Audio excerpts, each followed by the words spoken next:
Pero po bago tayo dumako sa ating pong mga issue at mga balita, narito po muna ang ating food for the soul and food for the spirit.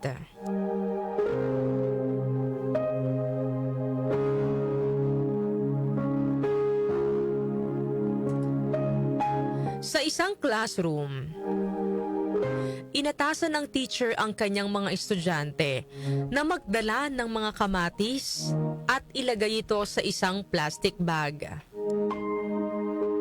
Sinabi ng teacher na ang bawat kamatis na dadalhin ng mga bata ay lalagyan nila ng pangalan ng mga taong kinaiinisan nila.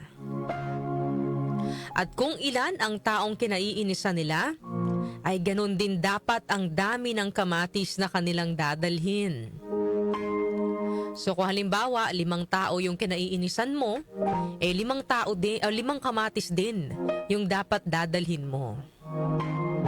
Kinaumagahan, lahat po ng mga mag-aaral ay may kanya-kanyang dala na plastic na naglalaman ng mga kamatis. Mayroong may dala na 2 kamatis, mayroon namang 3, yung iba ay 5, habang mayroon pang nagdala ng 20 kamatis. Sa kanilang klase, inatasan ng guro ang kanyang mga estudyante na dalhin ang mga kamatis saan man sila pumunta sa loob ng 2 linggo.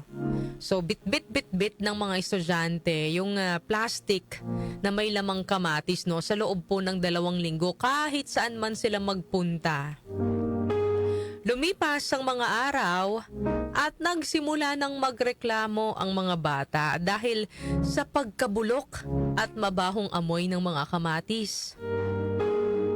Lumipas ang 1 linggo, tinanong ng teacher ang kanyang mga estudyante, "Kamusta kayo sa loob ng 1 linggong dala-dala ninyo ang mga kamatis na iyan?" Lahat ng mga estudyante ay nagreklamo sa guro kung gaano nakakadiri ang amoy ng kamatis at kung gaano kahirap na lagi nilang dala-dala ang plastic na naglalaman ng mga kamatis. Napangiti naman ng guro at saka nagsalita. Ito ang eksaktong bagay na nangyayari kapag matagal niyong dinadala sa inyong puso ang galit sa iba. Kapag ayaw nyo sa isang tao, bit-bit nyo sa inyong puso ang negativity saan man kayo magpunta. At gaya ng bulok na amoy ng kamatis, naapektuhan na ang bitterness ang inyong puso. Kung hindi nyo matiis ang amoy ng bulok na kamatis sa loob ng 1 linggo, paano pa kaya ang epekto ng galit sa inyong puso na dala-dala ninyo sa loob ng maraming taon? Pagpatuloy pa ng guro, ang puso ay isang napakagandang hardin, pero nangangailangan ito ng paglilinis upang maalis ang puot at pagkamuhi. Magpatawad kayo sa mga taong nakasakit sa inyo para magkaroon ng mas maraming puwang ang inyong puso para sa mabubuting bagay. Ano po ang aral na nais pong iparating sa atin ng kwento natin ngayong Biyernes po ng umaga? Ang galit, sama ng loob at puot ay para pong mga bulok na kamatis na ating pasan-pasan araw-araw. Habang mas marami kang kinamumuhian, mas mabigat ang daladala mo sa iyong puso. Hindi lamang ito nakakaapekto sa iyong emosyon, kundi pati na rin sa iyong kalusugan, relasyon at pananaw mo sa buhay. Nagiging negatibo ang tingin mo sa buhay. Kaya mahalaga mga kanyusik na matuto tayong magpatawad at pakawalan yung hatred na ating nararamdaman. Minsan, yung salitang pagkapatawad, ito naman bilang tao talagang medyo mahirap siya mga kanyusik. Madaling sabihin, pero mahirap gawin. Lalo na kung yung taong nakasakit sa atin, grabe naman talaga yung ginawa sa atin. Grabe yung iniwang lamat sa ating puso. Pero, kahit mahirap, dapat pa rin nating gawin mga kanyusik, Dahil ang pagpapatawad naman ay hindi natin ginagawa para sa taong nakasakit sa atin, kundi para din sa ating sarili.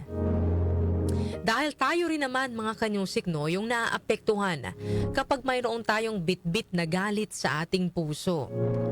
Tayo rin naman ang gagaan ang pananaw sa buhay, gagaan ang pakiramdam kapag binitiwan po natin yung mga bagay na hindi naman po dapat natin pinapasan. So siguro kung hindi nyo kayang patawarin yung tao dahil sa bigat ng kanyang ginawa, at least patawarin nyo siya para sa sarili po ninyo, no? Para kayo ay magkaroon ng peace of mind at para maging magaan yung inyong pakiramdam. Sabi nga mga kanyusik, let go and let God. Ipagpasa Diyos na lang po natin ang lahat ng nagawa sa ating hindi maganda. Dahil sa oras na ipaubaya po natin sa Diyos ang lahat ng ating sakit at hinanakit, siya ang mismong magbibigay sa atin ng tunay na kagaanan ng loob. Kaya mga kanyusik, always choose to be better, not bitter. Ang ating pong verse of the day ay Ephesians chapter 4 verse 31 to 32. Get rid of all bitterness, rage and anger, brawling and slander, along with every form of malice. Be kind and compassionate to one another, forgiving each other, just in Christ God forgave you. Yan po ang ating food for the soul and food for the spirit ngayong araw po ng Friday.